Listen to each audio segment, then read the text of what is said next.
this thing on? Squeakiest chair in the world. Hey y'all, I was reviewing the footage and I realized the audio quality is often pretty bad. I'm using a Rock Band mic, 1, because I thought it was funny, and 2, because I'm poor. I still think it's funny, and I'm still poor, but I am talking about music, so I should have better audio quality. Sorry about that. It will be fixed in future videos. Maybe I just haven't listened to pop music in years, but I feel like it's getting better. I understand that music is completely subjective, and you can tell me the best year in music was 1989 for all I care, but that doesn't mean we can't hit points where popular music has become sort of stagnant. I remember when Ariana Grande first made it big with The Way in 2013 with Mac Miller. Granted, I was a kid and people were still using radios, not to mention I was never in control of the radio station, but like I made note of this singer. I was like, oh, that's that girl from Victorious, right? That was a long time ago.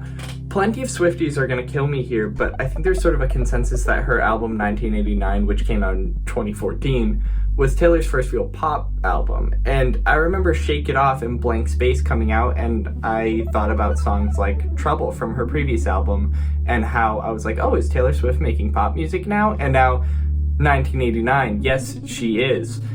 And I don't love Taylor, and I'll get into that, but there's no denying that there's no denying that she hit pop music pretty hard and with some serious bangers.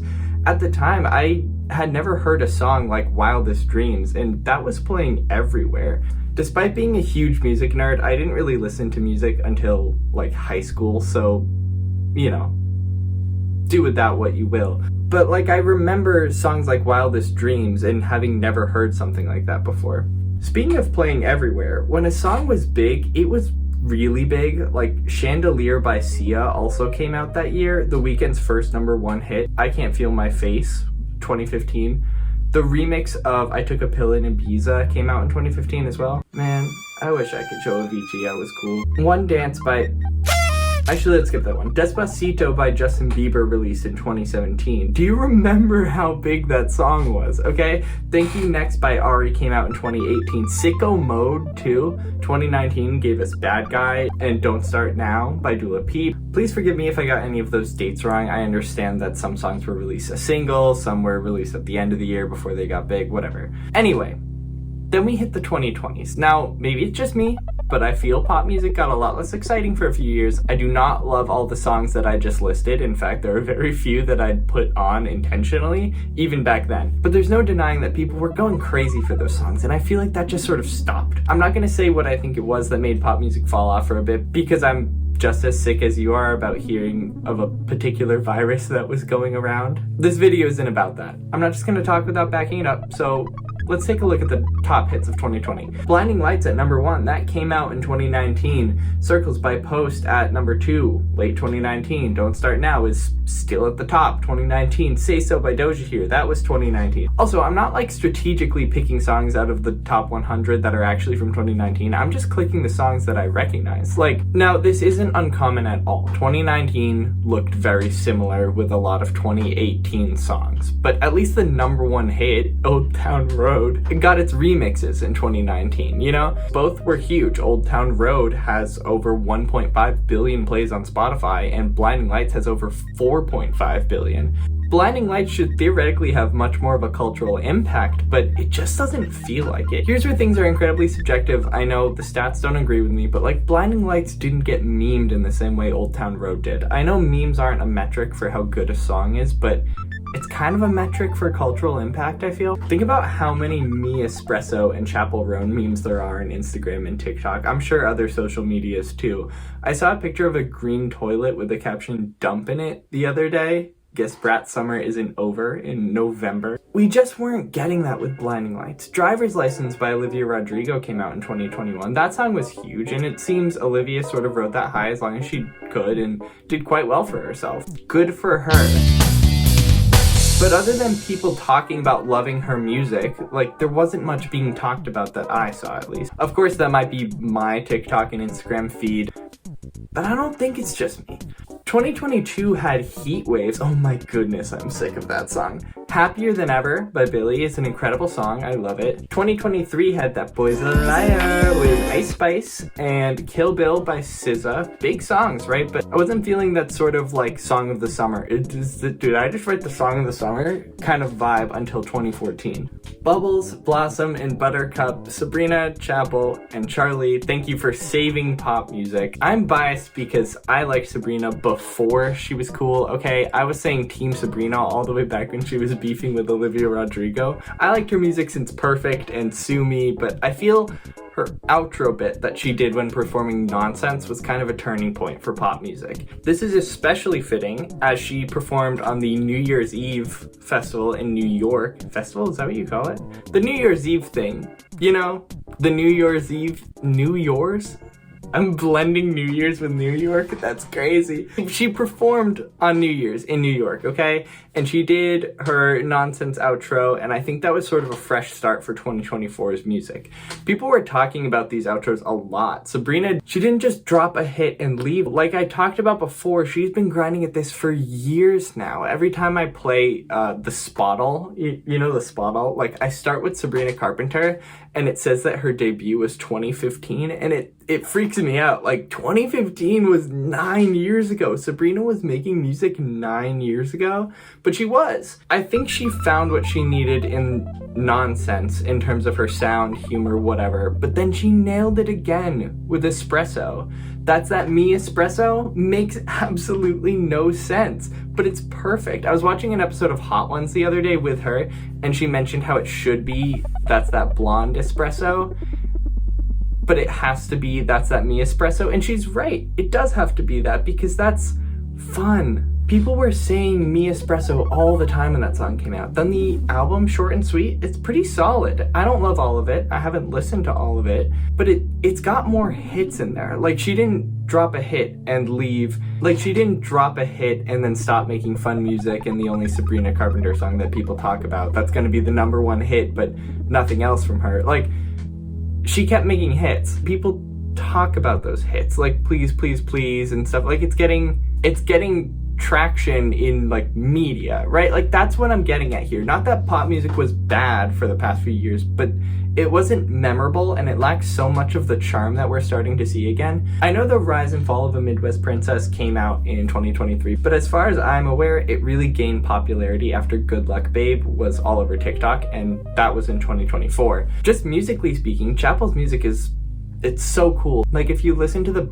backing vocals of Red Wine Supernova, you'll notice she's often yelling the lyrics behind her singing, and it just brings so much energy to the final mix. Her music isn't necessarily better than anyone else's. It's fun though.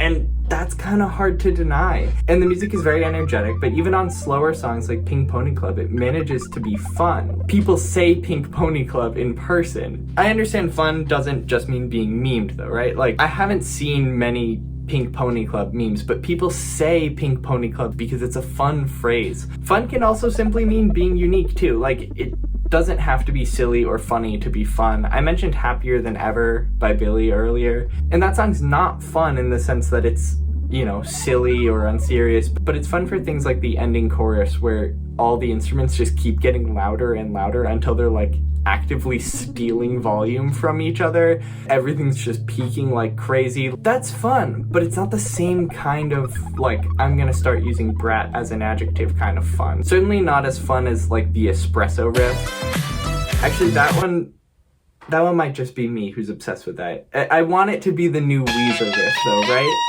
I swear it's gonna be the new Weezer riff. That brings me to Charli then, right? Like, she's not new to hit songs. Like, I don't actually think people realize how big Charli XCX has always been. Like, she's been making hits forever. Boom Clap is hers. Fancy with Iggy Azalea. I love it. You know, the I Don't Care, I Love It song. Like, that's hers as well. But she also wrote things like Vroom Vroom, which is a pretty weird song. But if you know it, you'll realize it kind of hints at what Brat would sound like. I think a decent amount of her older hyperpop stuff was produced by Sophie. If you're familiar with the song Face Shopping. Insane song, by the way. Regardless, she's been making music kind of like Brat for a while, but she's also been making hits. I digress. Brat's popularity came out of nowhere. Like, it's not the kind of thing I'd expect to be so mainstream. Again, she's had hits before, she's been mainstream, but not with that kind of music.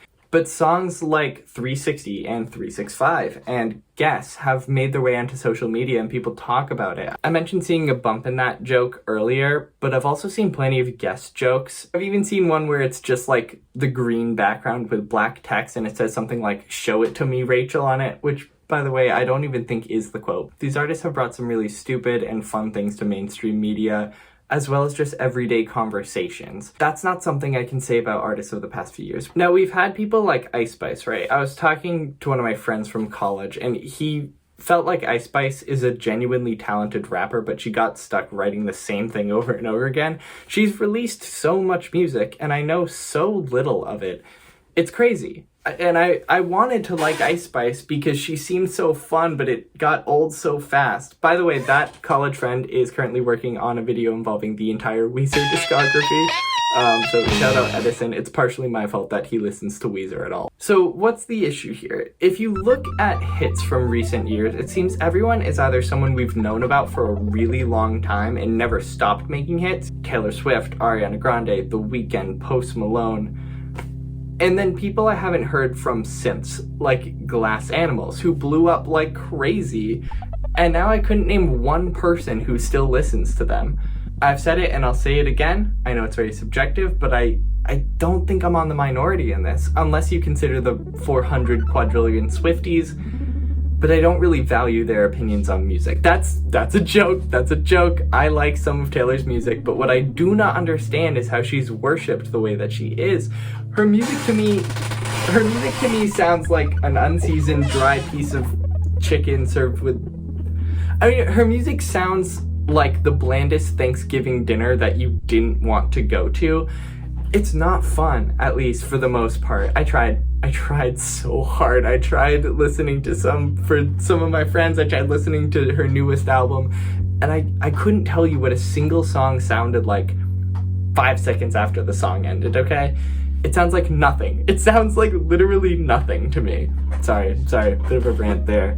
For one reason or another, in the early 2020s, the only people we had producing pop hits were artists who had been producing hits constantly and for years, and some artists who never saw that success again, at least for now. But it seems like in 2024, we're finally getting some new voices in pop, and new voices that are gonna stick around. Sabrina's clearly not losing any steam.